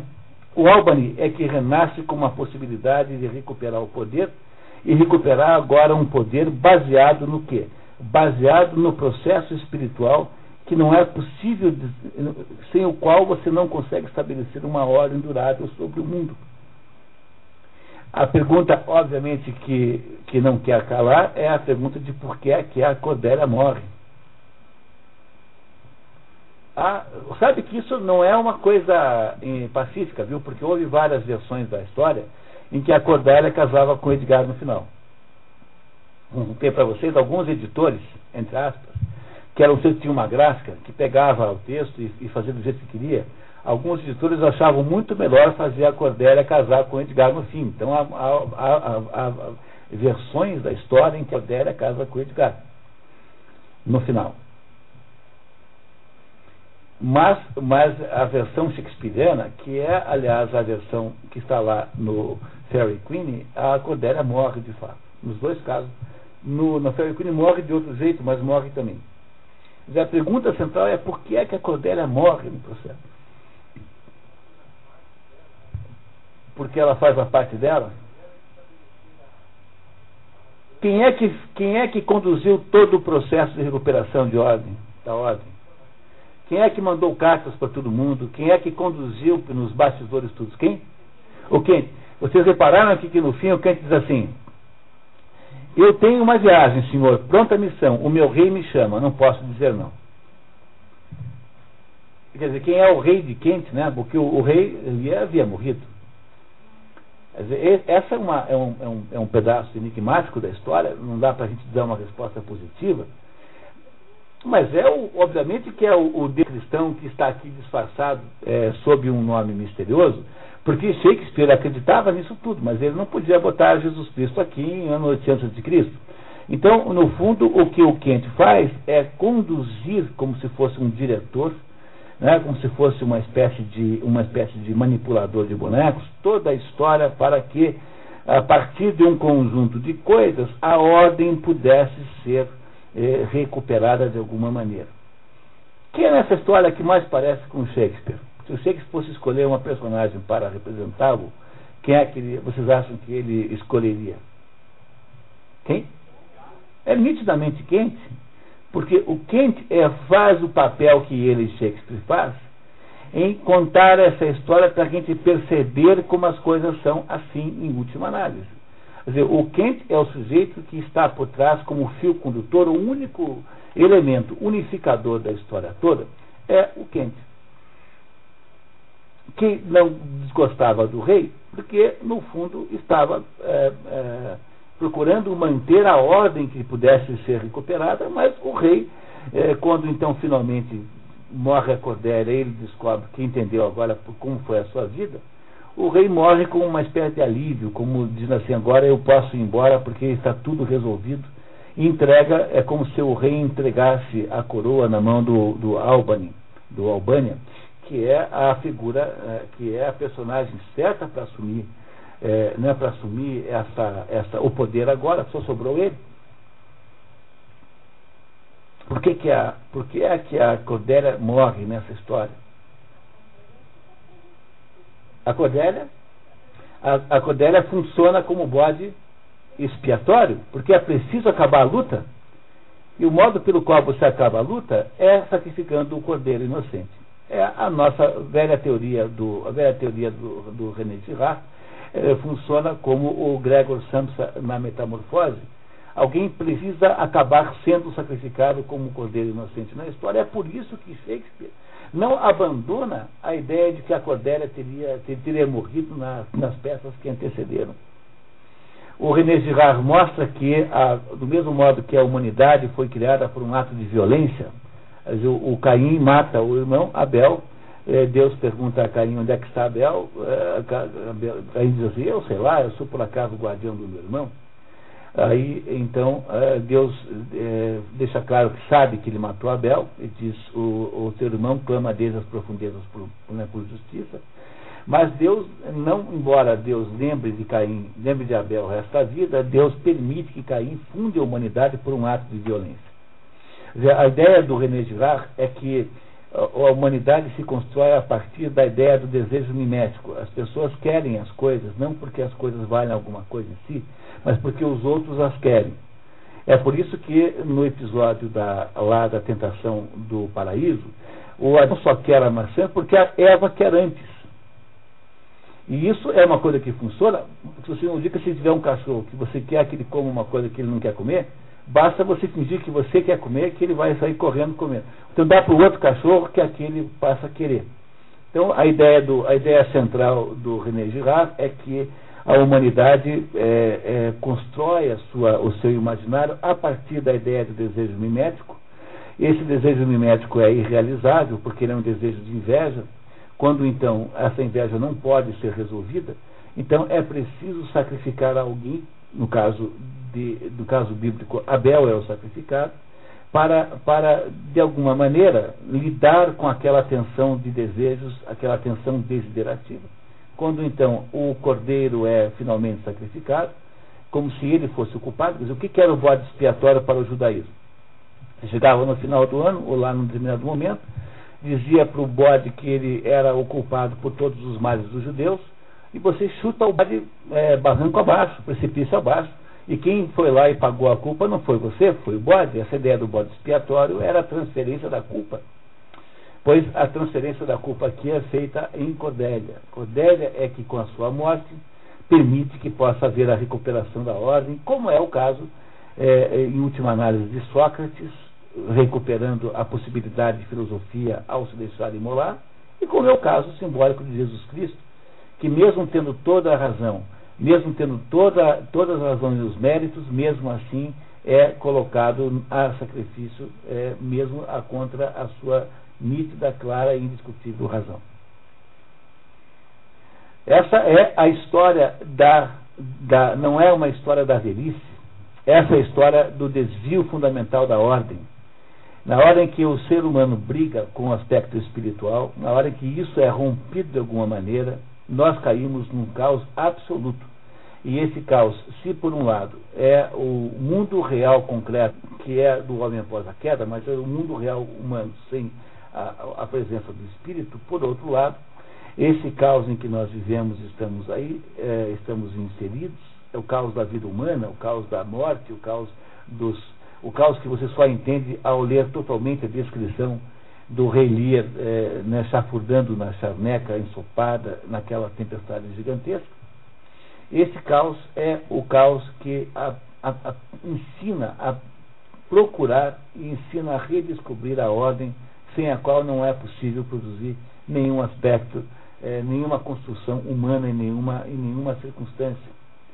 Esse caos todo acontece até que seja possível recuperar a possibilidade da ordem que é incorporada, que é materializada na pessoa do Albani.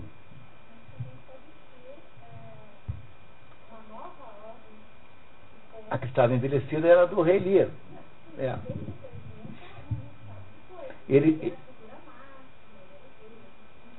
Que ele representa várias coisas, né? No começo ele representa o homem esquecido da ordem. Quer dizer, o que ele é? Ele é o poder temporal, o ser humano, né? O poder humano, que não é mais capaz de subordinar as suas ações à justiça e à honestidade. Não é isso que ele representa? Como é que essa confusão começa? Começa quando o Lear submete a decisão de repartição do mundo a um concurso de adulação e não a um concurso de honestidade, não é isso? Quer dizer, qual é o critério que o Lear usa para dividir o reino? Quem é mais safado, mais hipócrita, mais vigarista, mais pilantra. Quando você faz isso, quer dizer, você desvinculou o mundo humano de um mundo de valores que o transcende, que são os valores espirituais. Então, é por isso mesmo que ela vai direto para o caos, se desmancha completamente, se esmigalha. Do caos, então, sai a possibilidade da compreensão e do ensinamento. Dessa possibilidade de compreensão, há um renascimento da ordem, agora com uma nova liderança, que é o Albani, que era o único dali que entendia alguma coisa e que não queria desvincular a sua ação da ordem possível. Vocês compreendem isso? Como isso está com uma clareza cristalina nessa história. Quando você pensa um pouquinho, você começa a compreender, né, que essas coisas todas têm uma ligação entre si muito clara. Quer dizer, o Shakespeare pega uma historinha folclórica e injeta anabolizantes, né, com tal intensidade e com tal cuidado que acaba saindo disso uma catedral gótica de conhecimento metafísico sobre a vida, porque no fundo o que ele está nos dizendo é que há alguma coisa associada ao conhecimento metafísico da vida. Então, vocês lembram do nosso último encontro com a Consolação da Filosofia? A Consolação da Filosofia é muito parecida, esses livros todos estão associados sempre, porque há um certo cuidado de colocá-los juntos. Não que os encontros tenham vinculação com outros, os encontros são completamente independentes, vocês todos sabem disso. Mas se você for pensar, se você esteve aqui há 15 dias e assistiu à Consolação da Filosofia, lembra que o Boécio é como o rei Lear. Ele encontra-se à beira da morte num caos que ele não entende, que é o caos da condenação à morte injustamente como ele foi condenado. E aí então, o que é que resta ao Boécio, que também é o que restou ao rei Lear? Entender alguma coisa, entender o sentido daquele caos como se fosse uma espécie de destino que está clamando por alguma explicação, está clamando por alguma compreensão. Pois, ao mesmo tempo que o caos nos prejudica, e é isso essencialmente o que aconteceria nas nossas vidas reais, vocês devem ter se percebido muitas vezes imersos num caos absolutamente incompreensível. A sensação que provavelmente nós todos temos é de que isso seja um sentimento crescente de agora em diante. Porque não é possível que todos os deputados federais, todos os senadores sejam Reagans e Gonerios e Cornualhas e Edmundos. Vocês estão compreendendo que todos os senadores, a maioria pelo menos, são Edmundos, Cornelius. que nós entregamos, houve a entrega, houve nesse mundo a rejeição do que estava acima, e nós entregamos o mundo para o Edmundo administrar. Pois disso nasce um caos e que teria como principal objetivo nos fazer perceber alguma coisa. Quer dizer, há alguma possibilidade de existir o caos dentro da ordem. Perdão, a ordem dentro do caos. Esse é o sentido simbólico daquela imagem da Arca de Noé. A Arca de Noé não é que o Noé pegou um par de cada animal, é que dentro do caos, que era o dilúvio, existem os elementos que Noé salvou, ou seja, preservou, para que desses elementos pudesse ser produzida a nova ordem quando as águas baixassem. O sentido do que acontece aqui na vida do rei Lear é o mesmo sentido do episódio bíblico da Arca de Noé. É exatamente a mesma ideia. Você, quando baixar as águas, haverá aí a preservação dos elementos em torno dos quais será reconstituída a ordem que estava completamente corrompida no momento anterior. Vocês compreendem que não tem absolutamente nada a ver com velhice isso? Se tem alguma coisa a ver com velhice, é com degenerescência da ordem. Porque o que o rei Lear faz é simplesmente fazer uma barbaridade de um tamanho indescritível. Aquilo é degenerescência total do sentido de justiça. Não é isso? A história começa com a degenerescência do sentido de justiça. O Edmundo representa o sujeito que está rebelado e, portanto, vê razões morais em fazer isso. Quer dizer, ele acha que moralmente está atendido em usurpar o lugar do irmão e o lugar do pai. Depois ele também quer matar o pai. Matar o pai é matar a ordem, matar o espírito. Simbolicamente é isso que significa. Psicanaliticamente também. Quer dizer, há um sentido simbólico na ideia de pai. E essa ideia de pai é uma espécie de ideia de ordem. E é essencialmente em torno disso que o nosso livro aí, a nossa história do rei Lear gira. É uma das mais extraordinárias explicações desta tensão humana natural entre a ordem e o caos, entre a ordem e a desordem, entre aceitar a ordem e desafiá-la, que é isso que está aí dentro da história que vocês acabaram de ler e entender. O sentido disso para a nossa existência, e é esse sentido que eu gostaria que vocês incorporassem aqui para sempre, é que as coisas todas sempre devem ter algum sentido. Mesmo dentro do caos, é possível entrever a possibilidade da ordem. E essa possibilidade da ordem é nossa obrigação fazer. Não é possível não reconstituir a ordem antiga que acaba ali, que de vez em quando mergulha no caos total. Esse é o que eu acho que nós devíamos compreender sobre a história que nós vimos aí, chamada Rei Lear. Então, pessoal, diga, Gabriel. Conheço. É um tema, Gabriel, não sei dizer para você agora, vou ter que até ouvir hoje à noite para tentar comparar. Mas o que o Gabriel está dizendo é que essa temática, porque veja, o que caracteriza um clássico? Um clássico é caracterizado por várias coisas, mas sobretudo porque pela primeira vez um sujeito muito talentoso, uma habilidade extraordinária, no caso de literatura, por exemplo, ele consegue sintetizar essa situação numa história.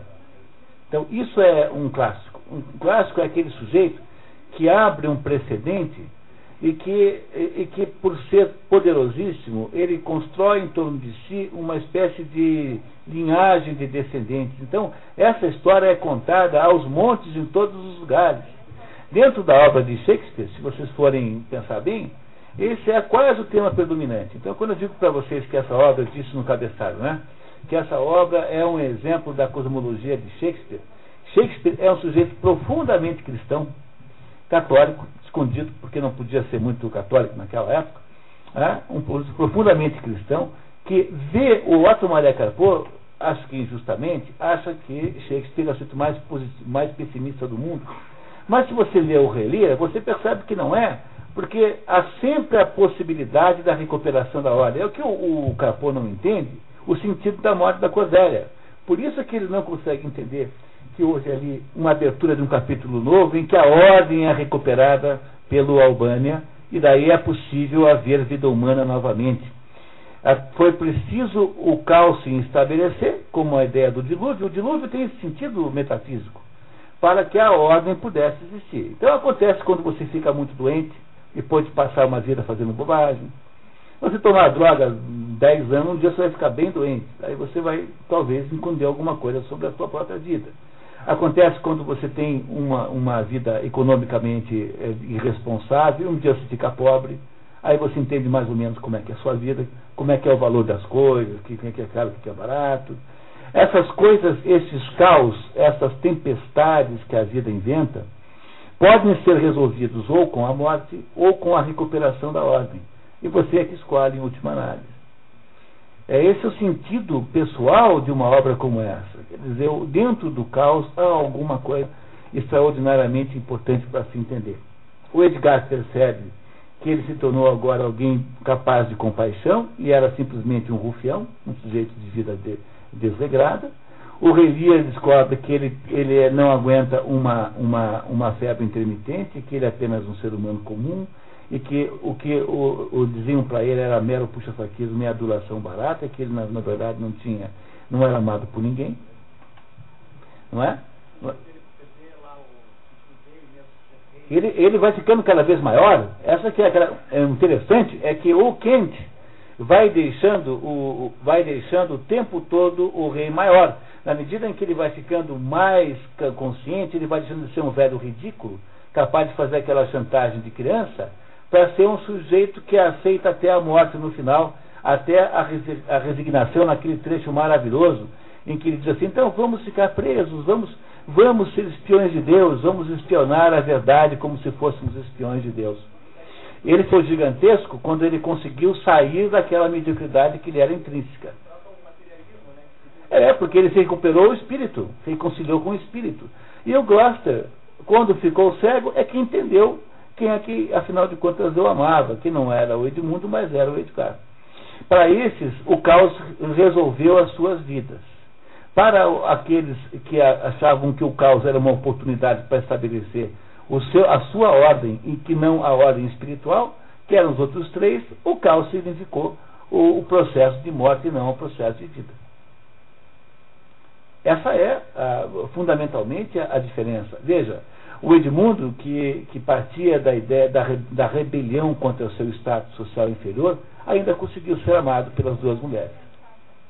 Então, para o Edmundo, ainda teve um prêmiozinho de consolação, que foi amado por duas pessoas, ninguém o amava antes, porque o que ele era? Era um bastardo, portanto não tinha valor nenhum. Mas é uma espécie de colação muito ruim, né? Veja, o Edmundo não aceita a ordem porque a ordem o impossibilita de ter sucesso. E tudo que ele consegue, apesar do plano, o plano dele era tomar tudo. Tudo que ele consegue é ter sido amado por duas mulheres de muito mau caráter, né? Então, é uma consolação muito pequenininha, mas é tudo que ele merecia, no fundo, não mais do que isso. Pois não, Pois é, o caos pode enlouquecer também, o caos pode... Essa é uma pergunta muito interessante, porque veja, o bobo, ele é completamente são, ele é um sábio, e no caos ele vira profeta. Tá? De bobo, pois é, mas ele faz-se de bobo porque para você conviver com o caos tem que fingir que você é bobo. Não é o que faz o Hamlet? O Hamlet, quando percebe que tudo aquilo que está acontecendo é uma farsa gigantesca, que o pai dele foi assassinado, que o tio não é legítimo, que a mãe dele casou com o tio, ou seja, que tudo aquilo era de mentira, o Hamlet diz assim: eu vou enlouquecer, porque se eu não enlouquecer, eu não conseguirei viver nesse mundo. Então, dentro do mundo louco, um mundo caótico, uma solução possível é você enlouquecer de mentira, como faz o Hamlet. A outra situação possível é você enlouquecer de verdade, como nós achávamos que o rei ia acontecer com o rei, mas ele aos poucos vai recuperando a sanidade, e no final ele parece louco, mas não é. Tem até uma hora em que diz assim o Edgar assim: olha que impressionante, a sabedoria dentro da loucura.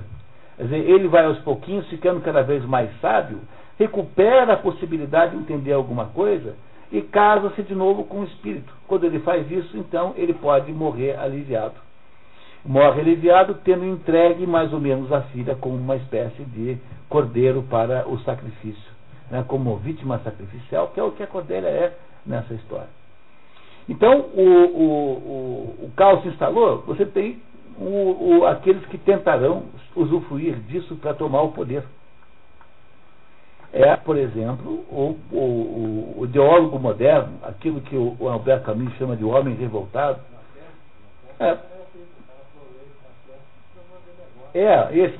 Mas esse aí, na verdade, é menos do que isso, porque esse só quer ganhar uns trocados, né? Mas eu estou falando da outra coisa. Quando o Marquês de Sade, daqueles livros, tem um episódio em que o Dom Mancet, que é uma daqueles devassos, diz assim, pera um pouquinho, porque a história da Revolução Francesa é contemporânea ao Marquês de Sade. Assim, bom, já que nós destruímos tudo, vamos dar um passinho à frente e matar Deus também. Porque a ideia de matar o Luís XVI, que era um homem bom e um homem inofensivo, um homem até mesmo digamos, abaixo do necessário para ser um bom rei, é apenas um ato simbólico de matar Deus. Só isso que se queria com matar o Luís XVI. Não havia nenhuma boa razão para fazer isso. Então você quando mata Deus, você mata a simbologia, enquanto você expulsa a Cordélia, não é? Matar Deus é expulsar a Cordélia. Não é isso que o bobo estava sentindo falta da Cordélia? Então o que você faz? Você se apresenta com a nova fórmula. Assim, bom, agora a nova fórmula vai ser assim. Então, o que os três lá queriam fazer é estabelecer uma nova fórmula com a qual o Albani não concordava. Estava esquisito. O que devia lhe dar prazer lhe dava, não lhe dava, e o que não lhe dava prazer devia dar aos outros. Ou seja, há aí uma conspiração humana de, ao ter matado Deus, ou seja, ter destruído a fórmula espiritual, você estabelecer uma outra no lugar do que havia antes. Pois não entrar nisso, a sua obrigação é recuperar a ordem verdadeira. Quem é que faz isso? Só o Albânia. É por isso que ele herda tudo. Quem é que herdou tudo? O Albânia, porque foi o único capaz de compreender que havia fundamentalmente uma coisa errada. O Gloucester diz assim, irão acontecer coisas estranhas. Se vocês pegaram, né, os pedacinhos aí é claro que vocês leram só hoje, né, e eu li várias vezes, mas o Gloucester sabia que alguma coisa estava estranha, porque aquilo que estava acontecendo era um acontecimento que estava desorganizado a partir do céu. Portanto, não era um acontecimento humano.